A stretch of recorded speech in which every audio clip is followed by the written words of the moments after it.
വീണ്ടും ചർച്ചയിലേക്ക്. ശ്രീമതി സോന നായർ, ഈ ബോളിവുഡിൽ നമ്മൾ പതിവായി കണ്ടിട്ടുണ്ട് ഈ നിലയ്ക്ക് സിനിമയിൽ നേരിട്ടിടപെടുന്ന അധോലോക നായകനെയൊക്കെ, ക്രിമിനലുകളെയൊക്കെ, അവരുടെയൊക്കെ നിരന്തര സാന്നിധ്യം എല്ലാവർക്കും അറിയാം. അതിൻ്റെ ഭാഗമായി എത്രയെത്ര നടന്മാർക്കും നടിമാർക്കുമൊക്കെ ജയിലിൽ കിടക്കേണ്ടി വന്നിട്ടുണ്ടെന്നറിയാം.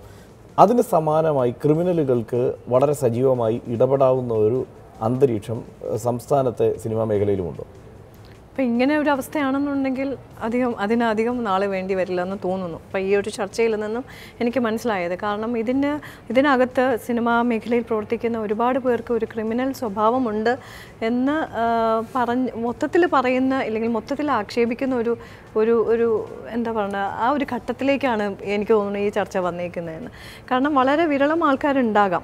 അതിപ്പോൾ ഒരുപാട് സാമ്പത്തിക ഇടപാടുകൾ പ്രൊഡ്യൂസേഴ്സ് തമ്മിൽ നടത്തുമ്പോൾ, അപ്പോൾ എല്ലാ പ്രൊഡ്യൂസേഴ്സും ക്രിമിനൽസുമായിട്ടാണോ ഇടപാടുകൾ എന്ന് ചിന്തിക്കാം. അതല്ല ഞാൻ പറഞ്ഞു വരുന്നത്. ഇത്തരം ക്രിമിനൽ മൈൻഡുകൾ ഉള്ളവർക്കാണല്ലോ ഈ കുറച്ച് സാമ്പത്തിക ഇടപാടുകളൊക്കെ വരുന്നത്. അത് മേടിച്ചു തരാം, വാങ്ങിത്തരാം, റെഡിയാക്കി തരാം എന്നൊക്കെ പറഞ്ഞിട്ട് കുറച്ച് ഗുണ്ടായിസം കാണിക്കുന്ന ഇവരെല്ലാവരും അതിനകത്തുണ്ടോ എന്നുള്ളത് പ്രത്യക്ഷത്തിൽ നമുക്ക് ഒന്നും. തീർച്ചയായും ഞാൻ തിരിച്ചു വരാം.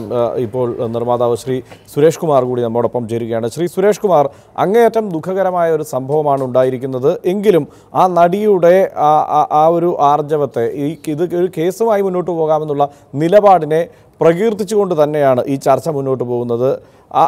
എന്താണ് ഇതിനെക്കുറിച്ച് താങ്കൾക്ക് പറയാനുള്ളത്? ഒപ്പം സമാനമായ അനുഭവങ്ങൾ മുമ്പും ഇയാളിൽ നിന്നുണ്ടായിട്ടുണ്ട് എന്ന വെളിപ്പെടുത്തലുണ്ടായതായും കേട്ടു. എന്താണ് അത് സംബന്ധിച്ച വിവരങ്ങൾ?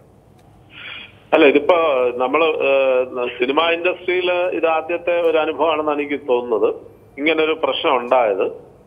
അപ്പൊ അത് ഞങ്ങൾ വളരെ ഗൗരവമായിട്ട് എടുക്കുന്നുണ്ട്. പക്ഷെ ഞങ്ങളുടെ ഈ യൂണിയനിലുള്ളവരോ പെട്ട ആൾക്കാരോ ഒന്നും ഇതുമായിട്ട് ബന്ധപ്പെട്ടിട്ടില്ല. ഇതുമായിട്ടൊരു പ്രശ്നം നടക്കാനായിട്ട് അവരൊക്കെ വളരെ സഹകരിച്ചു പോകുന്ന ആൾക്കാരാണ്. എന്ന് വെച്ചാൽ ഈ അർദ്ധരാത്രി ആയാലും ഈ ആർട്ടിസ്റ്റിനെയൊക്കെ കൊണ്ട് എത്രയോ ദൂരം ഓടിപ്പോയി അവരെ സുരക്ഷിതമായിട്ട് എത്തിച്ചിട്ട് വരുന്ന ഒരു യൂണിയനാണ് ഇവിടുത്തെ ഡ്രൈവേഴ്സ് യൂണിയൻ.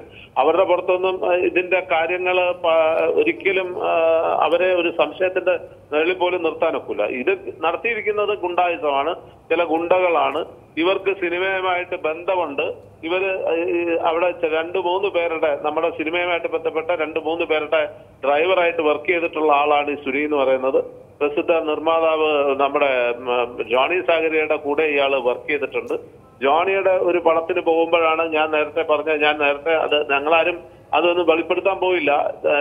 എന്റെ ഭാര്യ തന്നെ പോകുമ്പോൾ വണ്ടി ഓടിച്ച് 2-3 പ്രാവശ്യം അവിടെ കറങ്ങുകയും തിരിച്ച് അവിടെ റമഡ എന്നെ കൊണ്ട് ഇറക്കുകയൊക്കെ ചെയ്ത ഒരു ചരിത്രമുണ്ട്. അപ്പൊ അതിന് അന്ന് ഞാൻ കൊണ്ടുപോയി അവിടെ സെൻട്രൽ സ്റ്റേഷനിൽ ഞാൻ പരാതിയും കൊടുത്തിരുന്നു. പക്ഷെ അതിൽ ഒരു പരാതിയും എടുത്തിട്ടില്ല. ഇതൊരു 5 കൊല്ലം മുമ്പ് നടന്ന കാര്യമാണ്. പക്ഷെ ഇന്നാണ് എൻ്റെ അടുത്ത് ജോണി സാഗരിക പറയുന്നത് ഈ പർട്ടിക്കുലർ ആളാണ് അന്ന് എന്റെ വൈഫിനെയും കൊണ്ട് പോയി ആ വണ്ടിയുടെ ഡ്രൈവർ അയാളായിരുന്നു എന്നുള്ളതിന്റെ കാര്യം ഇന്ന് രാവിലെയാണ് ജോണി സാഗരിക എന്നെ വിളിച്ച് പറയുന്നത്. അപ്പോഴാണ് ഞാൻ അറിയുന്നത് ഇങ്ങനൊരു സംഭവം ഇയാൾക്ക് ഇതിന് മുന്നേ ഇയാൾ ഇതുപോലെ ചെയ്തിട്ടുണ്ട്. പക്ഷെ അന്ന് ഞാൻ ഇത് കൂടുതൽ പ്രസ് ചെയ്യാതിരുന്നതെന്ന് വെച്ചാൽ അന്ന് കറക്റ്റായിട്ട് തിരിച്ചു കൊണ്ട് വിട്ടു. അത് 2-3 പ്രാവശ്യം ഒന്ന് കറങ്ങാൻ നോക്കിയപ്പോഴത്തേക്ക് എന്നെ വണ്ടിയിലിരുന്ന് എന്നെ വിളിച്ചിട്ട് ഈ കാര്യം പറയുകയൊക്കെ ചെയ്തപ്പോൾ അവര് ആ ഭയം കൊണ്ടായിരിക്കും അവർ കൊണ്ട് അവിടെ തിരിച്ചിറക്കിയിട്ട് പോയപ്പോ പോരാത്തതിന് ജോണി സാഗരിക ഈ വണ്ടിക്ക് പുറകെ പോവുകയും ചെയ്തിരുന്നു വിളിച്ചു പറഞ്ഞിട്ട്. അപ്പൊ അതുകൊണ്ടായിരിക്കാം അന്ന് ഇങ്ങനൊന്നും ഒരു പ്രശ്നം ഉണ്ടാവാതെ പോയത്.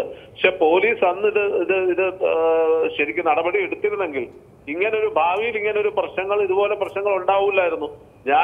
ഞാൻ എന്റെ അസോസിയേഷനിൽ നിന്ന്, പ്രൊഡ്യൂസേഴ്സ് അസോസിയേഷനിൽ നിന്ന് പ്രമുഖരായിട്ടുള്ള ആൾക്കാർ പോയാണ് അവിടെ പരാതി കൊടുത്തത്. ആ പരാതി ഇപ്പോഴും അവിടെ കിടപ്പുണ്ടെന്നുള്ളത് അതിനെക്കുറിച്ച് ഒരു മറുപടി പോലും വന്നില്ല. പിന്നെ അത് ഞാൻ കാര്യമാക്കാൻ പോയില്ല.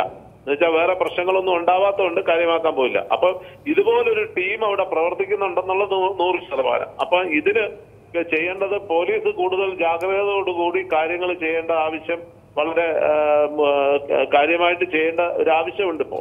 അപ്പൊ അത് ചെയ്തിരുന്നെങ്കിൽ ഈ പ്രശ്നം അന്ന് ഇവരെയൊക്കെ അറസ്റ്റ് ചെയ്തിരുന്നെങ്കിൽ ഇന്ന് ഇയാൾക്ക് ഈ പ്രശ്നം ഉണ്ടാവൂലായിരുന്നു.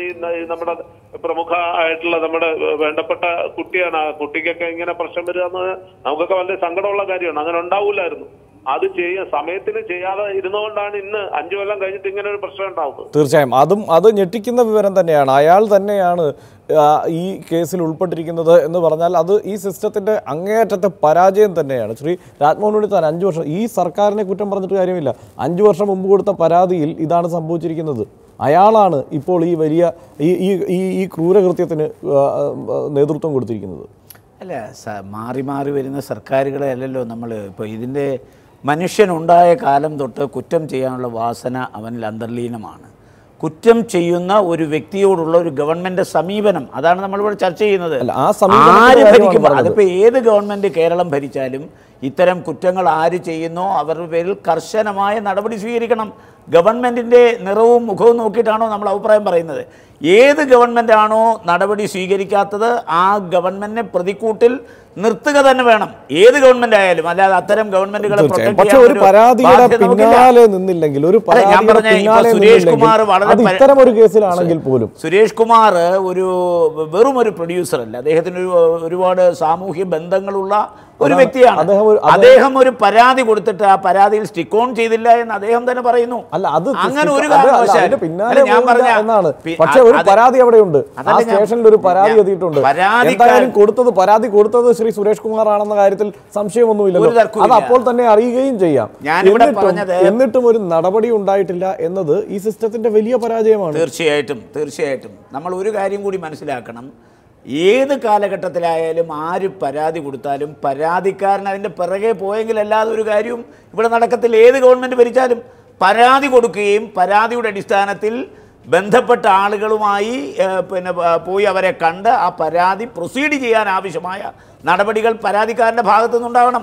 ഇപ്പോൾ ഇതിൽ തന്നെ ഈ പെൺകുട്ടി പോലീസ് സ്റ്റേഷനിൽ പരാതി കൊടുത്തിട്ടുണ്ട്, മൊഴി കൊടുത്തിട്ടുണ്ട്. അദ്ദേഹം ചീഫ് ജുഡീഷ്യൽ മജിസ്ട്രേറ്റിന് മുമ്പിൽ പോയി മൊഴി കൊടുത്തു എന്നാണ് പറയുന്നത്. അപ്പോൾ സ്വാഭാവികമായി ആ കുട്ടിയുടെ ഭാഗത്തു നിന്നുണ്ടായ നടപടിക്രമങ്ങൾ വളരെ പ്രശംസനീയമാണ്. കാരണം ഇതിലെ ക്രിമിനലുകൾ ശിക്ഷിക്കപ്പെടണം.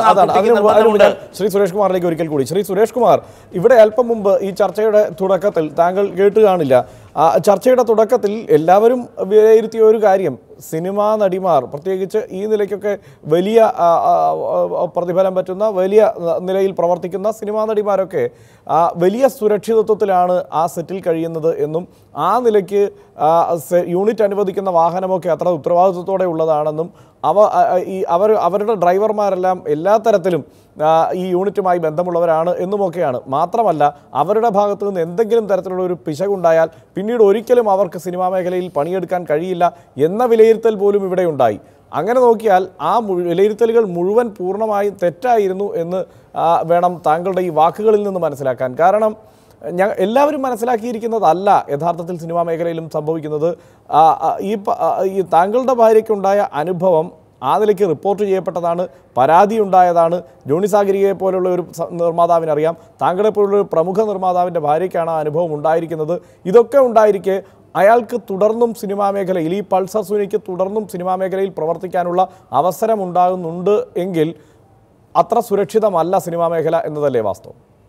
അല്ല, ഇത് പറ്റിയത് സിനിമാ മേഖലയിലുള്ള ഡ്രൈവർ അല്ല ഇയാള് പേഴ്സണൽ ഡ്രൈവറായിരുന്നു. ജോണി സാഗരിയുടെ പേഴ്സണൽ ഡ്രൈവറായിരുന്നു. വേറെ 2 നടന്മാരുടെ കൂടെ ഇയാള് പ്രവർത്തിച്ചിട്ടുണ്ടെന്നാണ് ഇന്ന് ജോണി സാഗരി എന്റെ അടുത്ത് പറഞ്ഞത്. 2 നടന്മാരുടെയും കൂടെ ഡ്രൈവറായിരുന്നു. അവിടെയും ചില പ്രശ്നങ്ങളുണ്ടായി, വെളിയിൽ പോയി എന്നുള്ളതാണ് അറിഞ്ഞത്. അപ്പം സിനിമാ മേഖലയിലുള്ള ഡ്രൈവർമാരിൽ നിന്നും ഇങ്ങനെ ഒരു പ്രശ്നം ഇതുവരെ ഉണ്ടായിട്ടില്ല, ഉണ്ടാവുമെന്ന് എനിക്ക് തോന്നുന്നുമില്ല. എന്ന് വെച്ചാൽ അവരൊക്കെ 24 മണിക്കൂറും ജോലി ചെയ്യുന്നവരാണ്. അവര് പൈസയ്ക്ക് വേണ്ടിയിട്ട് അല്ലാതെ കഷ്ടപ്പെട്ട് ജീവിക്കാൻ വേണ്ടിയിട്ട് ജോലി ചെയ്യുന്നവരാണ്. അവരൊക്കെ വളരെ സത്യസന്ധരായിട്ട് ജോലി ചെയ്യുന്നവരാണ്. അവർക്കെതിരെ വിരൽ ചൂണ്ടിയാൽ ഞങ്ങൾക്കും സങ്കടം വരും. തീർച്ചയായും. പക്ഷേ അങ്ങനെയാണെങ്കിൽ ശ്രീ സുരേഷ് കുമാർ, വ്യക്തത ചർച്ചയുടെ തുടക്കത്തിൽ സംശയം തോന്നിയ എനിക്കും വ്യക്തത ഇല്ലാത്ത ഒരു സംശയമുണ്ട്. ഇത് യൂണിറ്റിന്റെ വാഹനമായിരുന്നോ അതോ പേഴ്സണൽ വാഹനമായിരുന്നോ? അതേക്കുറിച്ച് എന്താണ് താങ്കൾക്കുള്ള അറിവ്? ആരുടെ ഇപ്പൊ ഇന്നലത്തെ സംഭവമാണോ? അതെ അതെ, ഇന്നലത്തെ സംഭവം. അത് ഞാൻ അറിയാൻ കഴിഞ്ഞത് ലാലിന്റെ അവിടുന്ന് പ്രൊഡക്ഷനിൽ നിന്ന് അയച്ച വണ്ടിയാണ്. ഇപ്പൊ വന്ന ഈ മാർട്ടിൻ എന്ന് പറഞ്ഞ ആള് 2-3 ദിവസമേ ആയുള്ളൂ അവിടെ വന്നതെന്നുള്ളതാണ് ഞാൻ അറിയാൻ സാധിച്ചത്. അപ്പൊ ആളെയാണ് ഇവരെ. പക്ഷേ ശ്രീ സുരേഷ്, അയാളും ഈ പറഞ്ഞ അതാണ് യൂണിറ്റിന്റെ വാഹനത്തിൽ പോയ മാർട്ടിനും ഈ ക്രിമിനൽ തന്നെയാണ്, അയാളും ഈ കേസിൽ ഉൾപ്പെട്ടിട്ടുണ്ട്, പ്രതിയായി. ഇപ്പോ നമ്മുടെ അടുത്ത് വരുമ്പോൾ പെട്ടെന്ന് നമുക്ക് അറിയാനൊക്കില്ലല്ലോ ഇവര് ക്രിമിനൽ ആണെന്ന്. എത്രയോ പടങ്ങൾ നടക്കുന്നു, എത്രയോ സിനിമകൾ എത്രയോ വർഷങ്ങളായിട്ട് നടക്കുന്നു. ഇതിന്റെ ഇടയിൽ ഇത് ഇപ്പൊ വന്നത് ഈ ഒരു സംഭവമാണ് നമുക്ക് പ്രശ്നമായിട്ട് വന്നത്. അതൊരിക്കലും നമ്മൾ ഇതായിട്ട് പറയല്ല. പക്ഷെ ഒരു ഒറ്റപ്പെട്ട സംഭവമായിട്ടാണ് ഇതിനെ നമ്മൾ കാണുന്നത്. വേറെ രീതിയിൽ അങ്ങനെ ഒരിക്കലും ഈ സിനിമ ഇൻഡസ്ട്രിയിൽ നടന്നിട്ടില്ല, നടക്കാൻ പാടില്ല.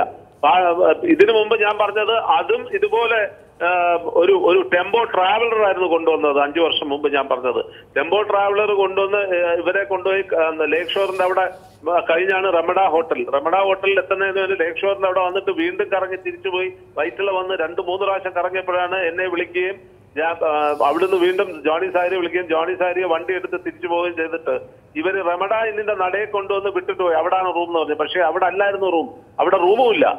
അപ്പൊ അങ്ങനൊക്കെ ഒത്തിരി കാര്യങ്ങൾ അതിൻ്റെ അകത്തുണ്ട്. അത് ഞാൻ പിന്നൊരു അവസരത്തിൽ അതിനെക്കുറിച്ച് വിശദീകരിക്കാം. ഇതിപ്പോ പറയേണ്ട കാര്യമല്ല. പക്ഷെ ഇതുപോലെ ഉള്ള ക്രിമിനൽസ് ആണ്, 2-3 പേർ ക്രിമിനൽസ് ആണ് ഇപ്പൊ ഇത് ചെയ്തിരിക്കുന്നത്. ഇവര് ഗുണ്ടകളാണ്.